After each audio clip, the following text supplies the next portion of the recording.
So, if anybody listening is friends with Dennis Schroder, you might want to check on dude.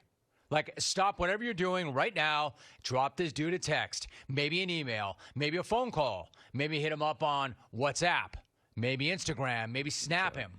Do something, anything to check this guy and pick this dude up, because my man has had himself a week and a summer and a year. Let's go back to March. In the springtime, Brian Windhorst reported that the Lakers had offered Dennis a 4-year extension worth $84 million. My man turned it down. He said no. That is such a baller move. What an incredible move that is. You get offered $21 million per year and a chance to stay with the Lakers and compete for a championship every single year. And you say, nope, it's good, but I know I can do better. I know I am better. I'm better than that. I know it, and so does the rest of the league. So no, I don't want your $84 million. I don't want your $21 million a year, because I know in reality I'm a $25 million a year player, or maybe even better than that. So I will see all you suckers in free agency.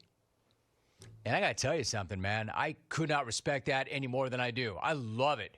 I love a guy betting on himself. I always say you have to bet on yourself. If you won't or you don't, who will? Man, have confidence in yourself. Reap the rewards. And my man, Dennis, he is reaping those rewards. Check this.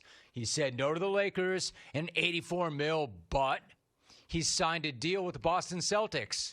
1 year, $59 million.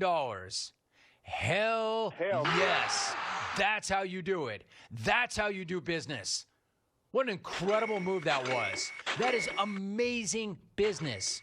You get offered 4 years and $84 million, but you turn that down to get 1 year and $59 million. Props, my guy. Man, that is a baller move. Wait, what? I'm sorry. Excuse me. No, my bad. There is a my friend. decimal in there. It's 1 year, and it's $5.9 million. Yeah, maybe you go ahead and cue the Price is Right fail horn. It's not $59 million. I missed the decimal. It's $5.9 million. Holy crap. You want to talk about a kick in the package. That's not a gut punch. That's a Mack truck driving right through your junk. There isn't a fail horn big enough for that move. Had $84 million on the table, turned it down, and parlayed it into $5.9 million. We're talking about a nearly $80 million haircut. All right, so what you don't want to do, you never want to talk about another man's money, ever. But my man just turned $84 million into less than $6 million, so I think I'm just going to go right ahead and talk about another man's money. It's like going to buy a Ferrari and driving away in a Yugo, but worse. Way worse. This guy went from an enormous contract to a mid-level exception contract. You want to talk about misreading the market? You want to talk about the market changing under your feet in the absolute worst way? Pets.com stock. Cannot believe how quickly and how terribly that went and how fast it all changed. And by the way, we're not talking about a situation where declining that reported extension sounded smart back in March and looks dumb now. That's not what that was. That was not, or that is not, some Monday morning quarterbacking or anything like that. There were lots of reasons to think that that was a horrific move at that time. Plenty of reasons to ask this dude, like, I don't know how to put this, but you do know that you're Dennis Schroder, right? And that the LA Lakers just offered you more than $80 million, right? 4 years, $84 million. Play with LeBron. Run with AD. Do it for the next few years. Get a damn good look at a ring every single year. It's right there, man.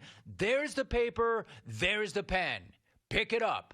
Put your name on the line that is dotted. But you don't do that. To quote a certain play-by-play announcer, Why would you ponder passing? Why do you even ponder passing? But Dennis did. And things, unfortunately, went terribly. He missed a week and a half late in the year for COVID reasons. He shot 40% from the field, 30% from three in the postseason, and then got ripped to shreds on Twitter by none other than Irv. Magic Johnson himself, I repeat, got shredded on Twitter by Magic. How bad things have to be if Magic is tearing you up on Twitter. He doesn't criticize anyone ever on Twitter. He really quit on the Lakers just so he could hype every single player who is currently on an NBA roster. Why he quit? Nobody except Schroder, who he crushed. Oh, there seemed to be this inkling that Dennis wanted to re-sign with the Lakers. In the end of the year meeting with the media, he dropped this line, and I quote, "You got to go through the bull bleep to get to the good bleep," end quote. My man, D, if this is the good bleep, you need some new bleep, because you just went through the bull bleep and then jumped into even more bull bleep. Losing nearly 80 mil is not the good bleep. It is the worst bleep. It's taking a bath in bull bleep, a self-inflicted bath in bull crap. And pretty much as soon as the Lakers could do it, they moved on from him and they bring in Russell Westbrook. How fired up are the Lakers that Dennis did turn down that extension, freeing them up to make a big deal to get Russ. And then once Russ was a Laker, the Dennis Schroder market cratered, absolutely bottomed out. So I don't know if that's on Dennis or his agent or both. I just know it's really ugly. Like, I don't want to second guess somebody, so I won't. But if you're going to turn down 84 mil to get more money than that, you sure as hell better do more than shoot 30% from the three in the playoffs. You better step up when your team needs you and prove that you are worth more than what they offered you. What I'm saying is, you can't turn down 84 mil and then go 0 for 9 from the field in Game 5 of the playoffs. You have a shooting performance like that, and you know what that's going to get you? 6 mil. 6 mil. So he bets on himself, and like I always say, I love that. I love somebody who's got that level of confidence in themselves. But if you're going to bet on yourself and push every last chip, all 80-plus million of them, to the center of the table, you best not crap out. And that's exactly what happened here. However, my man did jump on Instagram and try to convince himself and the rest of us that this is actually a good thing and that he's actually pumped. Quote, "I'm proud to announce that for the 2021-22 season, I'll be playing for the Boston Celtics. This is one of the best franchises in NBA history, and it will be an honor to put on the green and white and do what I love. I'm going out there every night and leaving it all on the floor for the city. Who's ready?" End of quote. I don't really know who's ready for that, D, but I'll tell you who's not. That Brinks truck driver that you thought that you'd be meeting in free agency. That dude's taking the day off. That dude is taking the whole year off. Making less than 6 mil. And just as a reminder, Chris Paul reportedly agreed to a 4-year deal worth up to 120 mil. Kyle Lowry is reportedly looking at 30 mil per year for the next 3 years in Miami. Mike Conley reportedly is going to get nearly 25 per year in Utah. You were looking at 21 per, but now you're getting less than 6. And then finally, it gets worse. Right when you think it can't get worse, think of the other money out there. And for some guys, a lot of guys, just not guys named you. Jarrett Allen signed for 100 mil. Duncan Robinson got a fat deal. Norman Powell did too. I could keep going, but it's only going to get worse for Dennis. It's just not something you can easily shake off. Like, let me give you an example. You ever lose $100? You ever lose your wallet and all the money you had inside of it, and it's $100? Or maybe it's $50. Maybe it's only $30. It's awful, right? It's a punch in the gut. It sticks to you for a few days. You think about how you lost it. You think about what you could have bought with it. You kick yourself in your own nuts because it haunts you. Yeah, well, my man didn't lose $30. He lost 80 mil in the laundry. I think that's going to haunt him. Like, we've all made bad investments, believe me, myself included. I can run them all down. We've all made bad bets, myself included. I can run them all down.